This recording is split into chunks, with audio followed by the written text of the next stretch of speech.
ఎమ్మెల్సీల నియామకాలపై తెలంగాణ హైకోర్టులో రాష్ట్ర ప్రభుత్వానికి చుక్కెదురైంది.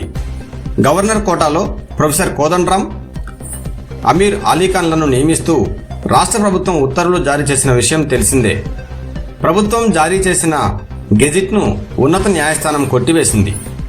గత ప్రభుత్వం అధికారంలో ఉండగా ఆ పార్టీ నేతలు దాసోజు శ్రవణ్, కుర్రా సత్యనారాయణ ఎమ్మెల్సీలుగా నామినేట్ చేస్తూ మంత్రిమండలి తీర్మానం చేసింది.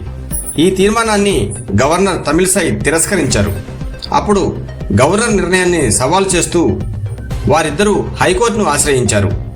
గవర్నర్ పరిధి దాటి వ్యవహరించారని, మంత్రిమండలికి ఎమ్మెల్సీలను నామినేట్ చేసే హక్కు ఉంటుందని పిటిషనర్లు పేర్కొన్నారు.